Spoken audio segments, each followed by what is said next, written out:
Jersey Parent Politics, I'm Jim McQueenie. Earlier in the show, we talked about grading the governor, and according to that Star Ledger report card, he didn't do so well in the behavior department. Psychologist Dr. Bart Rossi could be called our behavior expert here at Parent Politics. Thanks for joining us today. Dr. Bart, as we call you here. Well, in that grade, Tom Moran, what we were talking about earlier in the show, he said on personal behavior, they flunked him basically. He said, refreshing frankness has morphed into gratuitous personal attacks. Do you think that's an F for fair? I think the grade is probably right. I think he's taken his personality way over the line. He seems to be really pretty extreme in how he's presenting himself at times. It seems like he's getting some gratification by putting down people. Some folks like that.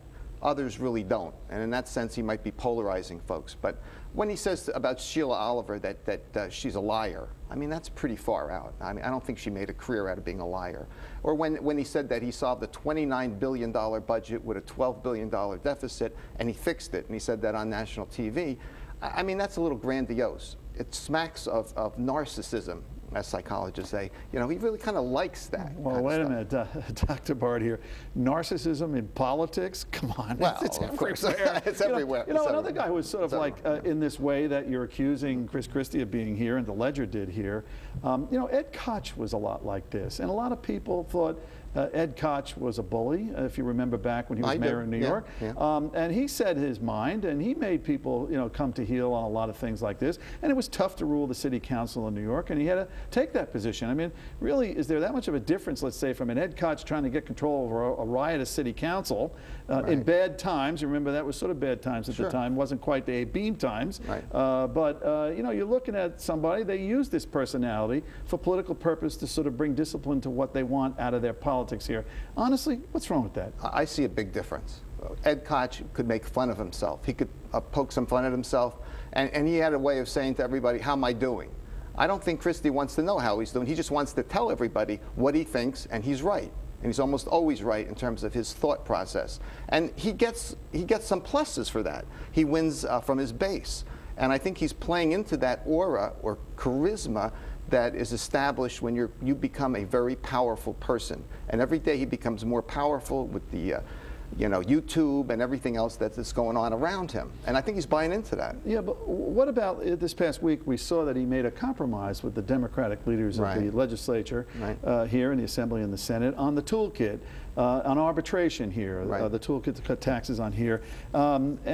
He was saying one thing before, that he wouldn't compromise on this. It's my way or the highway type of thing. But then he turns around and does something that gets this thing done. So do you think he's showing an ability to compromise, or maybe is using a lot of this behavior that you say, or the Ledger is criticizing here, for political effect to get to something, done? Yeah, I think it is a political effect, and I think we know he's smart, and I think that he's using it for political effect, and also then he backs off from his extreme behaviors at times. And he's done that his whole life, I think. Well, you know, we looked at 2010 with this behavior like this. Now, let's go to 2011. He's got his own budget in play here. He really inherited Corzine's budget from before. This is his, and it's all his. What do you see 2011 in terms of, well, let's call it the personal behavior department that the Star Ledger had as a report card category? Well, personality doesn't really change over time unless someone wants it to change. In psychotherapy, psychologists want people to come in willingly, not forced to go in. I don't see him changing his behavior very much. But I do think that sometimes he'll back off a little bit and try to make a compromise, as you say. But I think coming up in the future, I believe that his personality really is going to be the predominant issue. I don't think people are going to follow the toolkit around and really make a big issue about that. They're going to look at their bills, and they're going to see what they are, and then they're going to look at the personality of the guy who's governor. All right, so you're saying basically then he got elected on this personality plus or minus, and he's going forward plus or minus, so his re-election will depend on this, and we'll have to see how this plays out in 2011 going forward. Okay? All right, Dr. Barth, thanks for being with us. That'll do it for this week. I'm Jim McQueenie. Thanks for watching New Jersey Parent Politics, and we'll see you next weekend.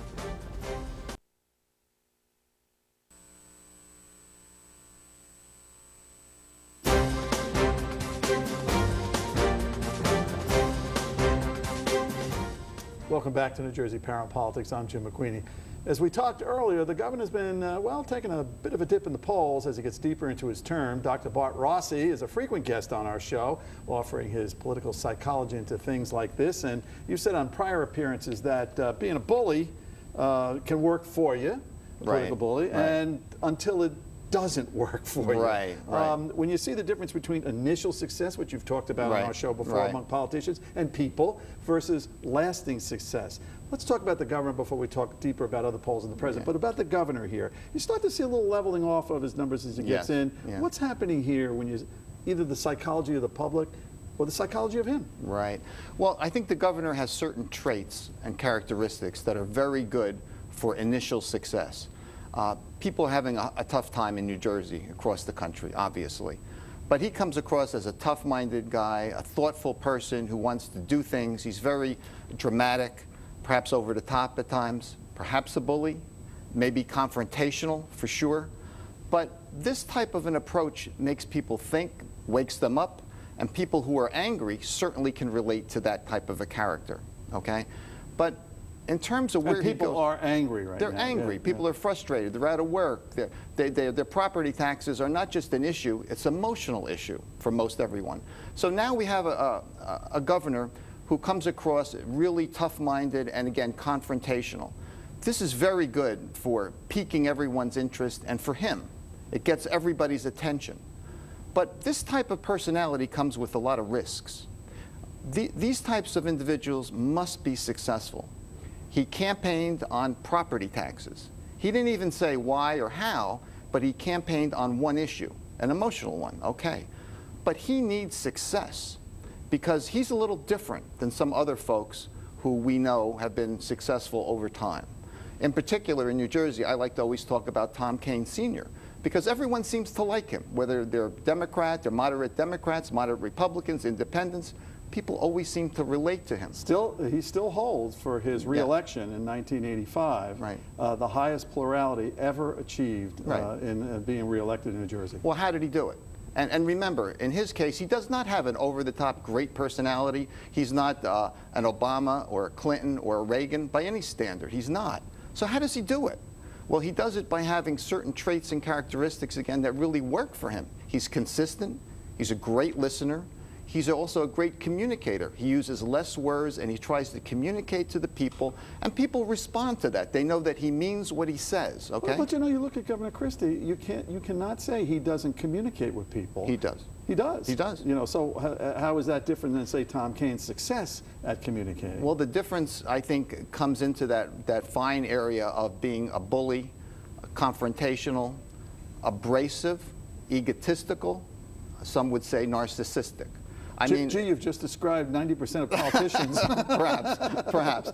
But he seems to be moving in a direction where more and more people pick up, you know, is this really about Governor Christie, or is it about the state of New Jersey? And I think that there's that ego and egocentric approach that he has at times that makes people a little leery of him. And unless he has success, he is going to have some problems down the road with his type of personality. And what do you think is, this is more political than psychological, but what would you define as the success threshold? I believe your pollsters are correct. They've been on this show many times and they talk about property taxes. That's the key. They look at it in terms of polling and so forth. I look at it as a psychologist, and I think that Christie needs a result. He needs a result with his personality, and that has to be in property taxes. If they go down, he's going to be a hero. And people will tolerate a bully or someone who's somewhat abrasive if there's results. It's like the CEO who's successful and selling 1 million cars. Or conversely, if the dictator makes the train run on time, you're going to like the dictator, I guess. Here. Yes. Let's shift for a second away from the governor of New Jersey to the president of the United States here. Okay. Statistics that have been out here, polling statistics show a pretty big bump in New Jersey alone, 2/3. He's gone up to almost a 2/3 approval, job approval rating here, almost 18 months from re-election. That's a good spot to be in. What about the psychology between Osama bin Laden, the capture, and even his behavior and comportment around it? And is this people psychologically relieved giving him this, or are they recognizing some leadership traits that, go to your point, initial success versus lasting success? Is he coming on to lasting success now they got bin Laden? I think so. I really believe it's more lasting success. Certainly initial success where everyone's happy. If you're really an American, you have to be happy about this. But I think he's showing leadership, and I think he's showing thoughtfulness and a lot of class in the way he deliberated on this mission. Well, let me ask you, apart from the mission, the aftermath of the mission, a lot of people were arguing about whether the photographs of bin Laden should have been released, the death photographs on here, or even the video of the capture on here should be released. There has to be a lot of political temptation into wanting to release that. And there also has to be, in all honesty, there's people with such a horrendous crime having committed, I'm not sure it would be called vengeance to want to see those things as maybe justice in the eyes of some people to see this man's pictures of him being dead, candidly. So what do you think went on in that conversation, or what psychological things went on, or political, with Obama not releasing them? I think it's a brilliant move on his part, and psychologically, this is steeped in psychology.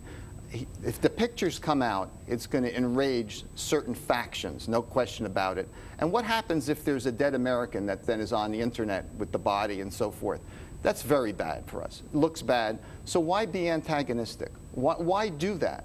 And I think the way the president framed it and how he spoke about it was another thoughtful, tactical approach that shows he's a real leader. As compared, maybe, to flying onto an aircraft carrier and calling it mission accomplished. He could have done that, because he did it. It was mission accomplished on that. Why didn't he do that?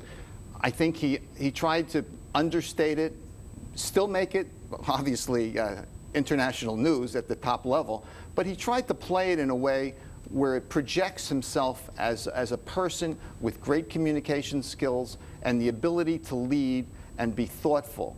And I like his traits that he has. I mean, Obama, we've talked about on this show many times about this simplicity of thought, the ability to speak, and you know what he's thinking about it. So he doesn't need to go over the top and land on an aircraft carrier.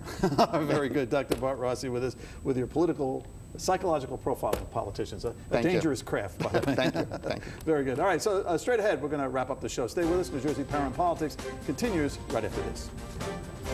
It's like one of those things we want.